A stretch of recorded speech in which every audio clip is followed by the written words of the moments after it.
Shalom, shalom, bienvenue encore dans notre rubrique Une semaine, un verset. Une nouvelle semaine qui commence avec toute la chaleur. Le Saint-Esprit nous donne la force pour que nous puissions vous donner ce qu'il faut à la maison, là où vous êtes actuellement, vous nous suivez. Et dernièrement, c'était fructueux, comme j'ai l'habitude de le dire. Alors, tout le monde était au rendez-vous. Nous avons senti des commentaires. Que Dieu vous bénisse. Et nous continuons sur cette même lancée. Alors, aujourd'hui, une nouvelle semaine, nous avons dit, nous entamons encore un nouveau verset. Nous allons lire rapidement dans le livre de Matthieu, le chapitre 4, le verset 4. C'est toujours dans la continuité. Quelqu'un pouvait dire encore, est-ce que c'est une suite? Je dirais que c'est comme une suite.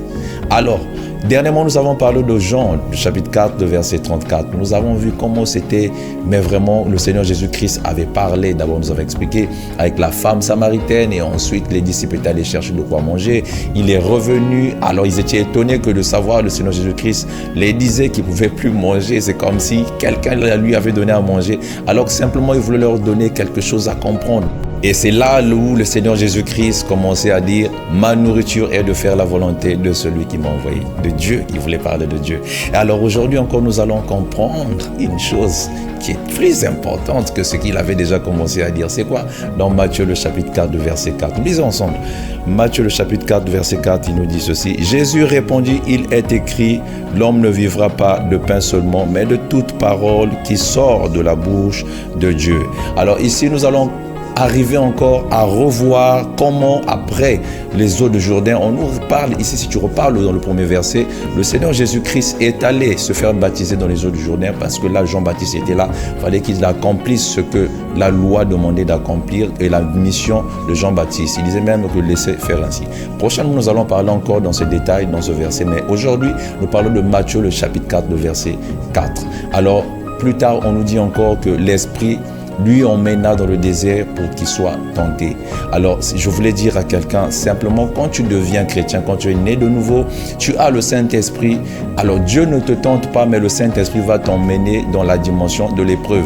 Et quand tu vas arriver à ce niveau-là, on ne va pas dire que Dieu va te tenter. Non, Dieu ne tente pas.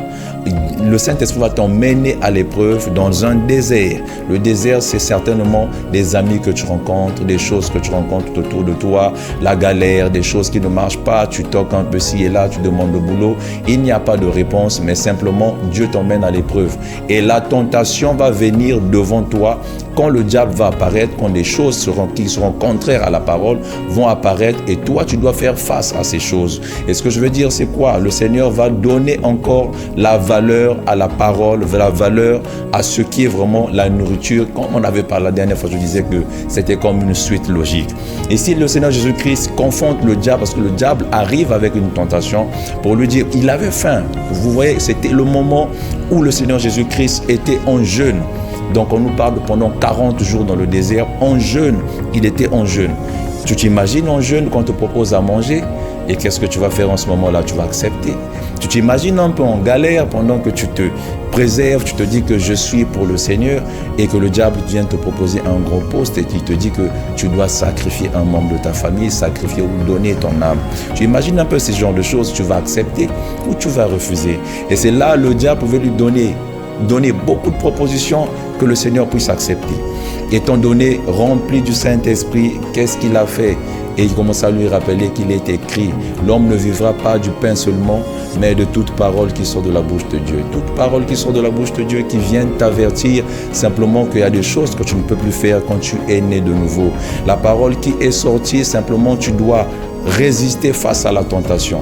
La parole qui doit sortir, c'est de dire aussi que la parole qui sort, qui est le verset d'aujourd'hui, doit te fortifier, doit te donner courage face à la tentation. Certainement, tu vas chercher un travail. Certainement, tu as faim à la maison, vous n'avez rien à manger. Mais réfère-toi à la parole, commence à lire la parole. Dis, Seigneur, qu'est-ce que je dois faire en ce moment? La parole de Dieu, c'est une lampe à nos pieds. Elle va t'indiquer que faire. Entre dans la prière et va ensuite chercher. Le Seigneur va ouvrir les portes parce que simplement tu t'es confié à Dieu, parce que simplement tu as fait confiance à Dieu. Et à ce moment, pendant que la parole, c'est une lampe à tes pieds, la parole va te guider, va te dire quoi faire en ce moment. Et tu vas te confier à Dieu, tu vas te donner totalement à Dieu et tu ne céderas pas à la tentation. Tu vas simplement dire que je vais chercher à manger, je vais chercher le travail, oui, je vais le chercher, mais je ne céderai pas à la tentation parce que la parole, elle vit en moi, c'est une nourriture en moi. La parole, elle vit en moi. Quand la parole vit en soi et on commence à marcher selon la parole, il y a des tentations auxquelles tu vas passer libre. Regarde, essaie de faire encore la volonté du Seigneur cette semaine.